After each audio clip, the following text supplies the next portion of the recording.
All right, I'm Richard Brock. This is for Construction Safety 3553. This is my final project. First, I'm going to go over my case study.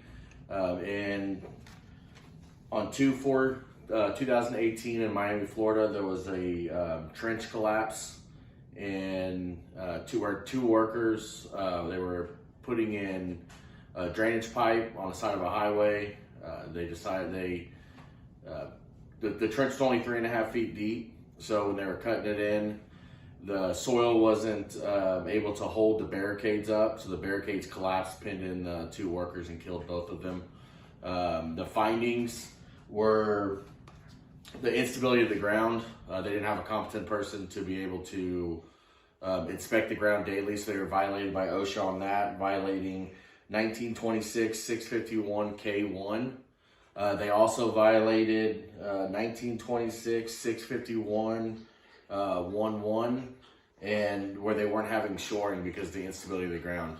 The findings came out to being that the ground was 95% gravel and sand, so it wasn't able to hold up the barricades that actually came down and collapsed into the trench, killing both of them.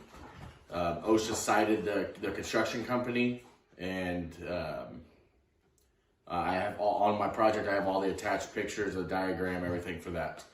Now to the project, I did the excavation project. On all my findings on the actual projects, I did violations. Every one of them are violations.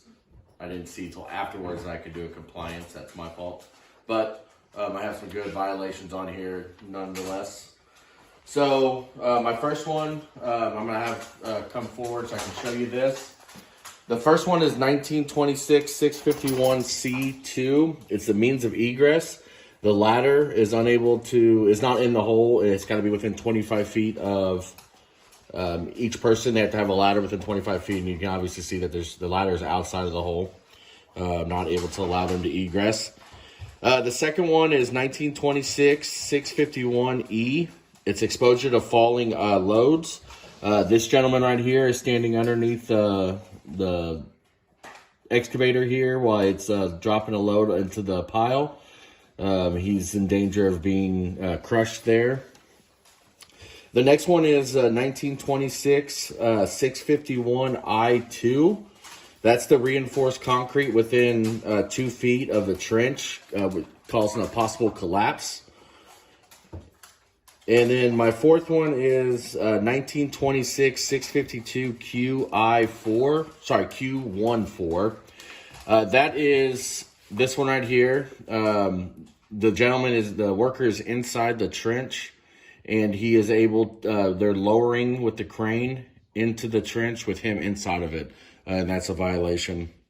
The fifth one, I'm sorry, I decided to do with the crane, since I had the crane in the excavation project. That one is 1926 1408 A2A. That's power lines coming in contact with the crane. So on this one here, they didn't do they're 15 feet safety distance. They don't have anybody spotting, so they were able to come into contact with it. So that is my project. I hope you like it. I'm going to attach all the photos with all the measurements and everything when it comes to it. So thank you, Dr. Nick. Have a good night.